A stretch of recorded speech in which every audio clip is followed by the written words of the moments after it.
Svadhyaya or Svadhyaya, one of our yamas, and one of the principles that we have within yoga that kind of helps us. I guess it encompasses all yoga, and it is really the essence of all yoga. And we talk about one of the important things of yoga. It's all about self, and that's essentially what that means: self-study.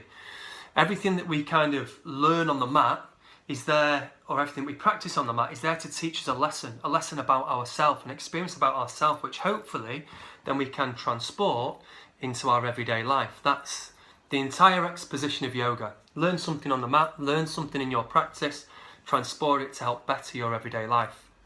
Now we can take this yama in a few different ways. By some, and I lean on this a little bit, we learn it as increasing self-study, as in actual literal study. So one of the important aspects that kind of my first teacher always spoke about, he always said, learn twice as much as you teach. So when you become a teacher, always do twice as much learn. Always look to better yourself, better your knowledge, better your understanding. In which case, you're not constantly projecting your thoughts onto other people. You're continually helping yourself as well.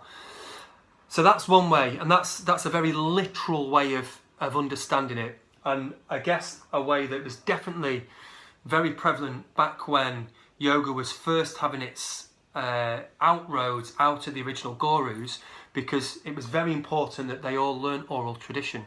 So they would have to learn the yogic scriptures, whether it was the stories of the Bhagavad Gita or even the sutras.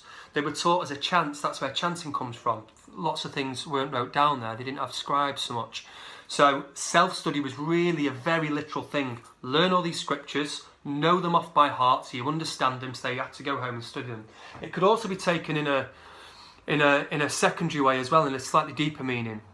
I think that's the way in which most yoga teachers understand it today, or most practitioners of yoga understand it today.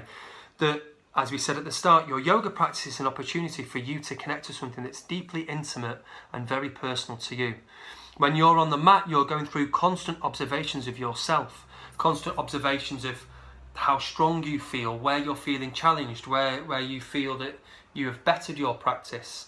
When you're in posture or asana, it's a very, very, very important element, and hence why lots of our practices have lots of repetition in, they're not just change all over the place, is because we can observe our continued progress through our practice.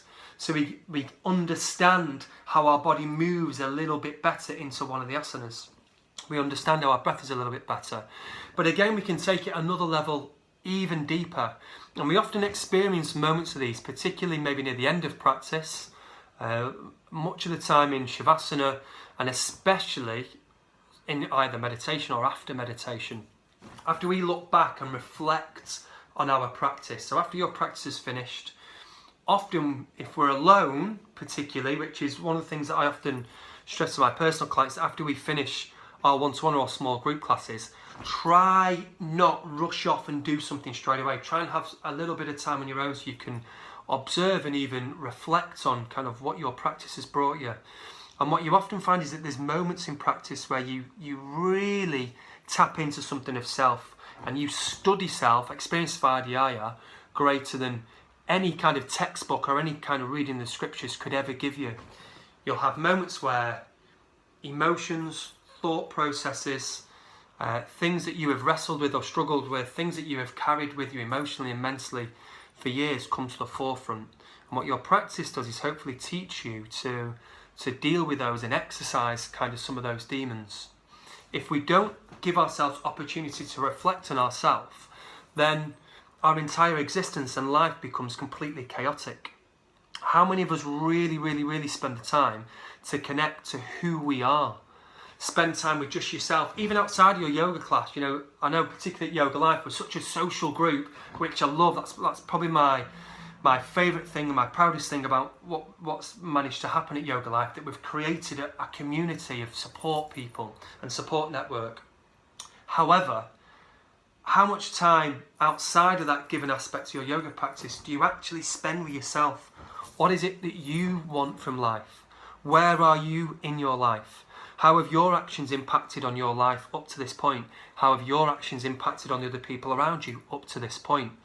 And then when you reflect on those things and you kind of begin to understand what it is you want in life, then that's the moment where you completely transform and change your life, hopefully for the better. Often, and again, I always use Louise, my beautiful partner Louise, when I talk about Svadhyaya, that it was on a moment of reflection and a moment of immediate self-study that she experienced during a yoga class, that all the things that have happened to her for her previous 29 years up to that point came flooding back to her, that she suddenly realised that she'd been very submissive and so self-serving of others that she hadn't put her own wants, needs and interests to the forefront. She'd never really been able to pursue the things that she wanted in life because she was always helping others.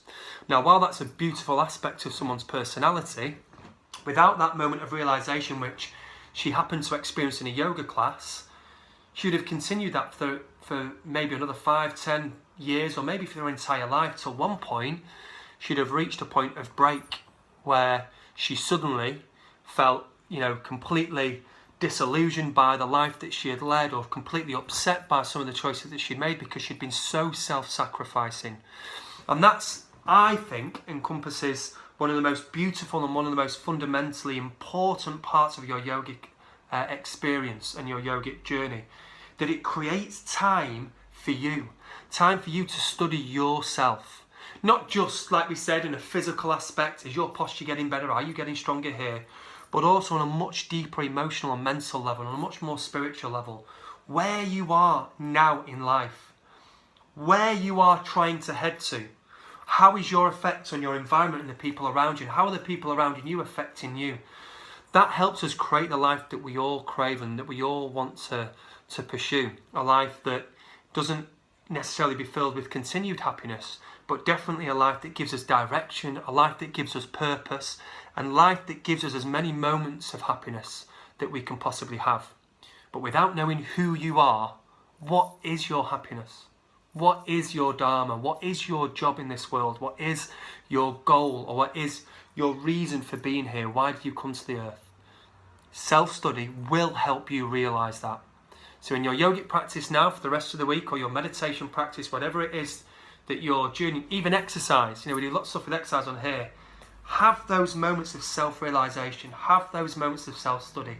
Check in with you physically, check in with you mentally, check in with you emotionally.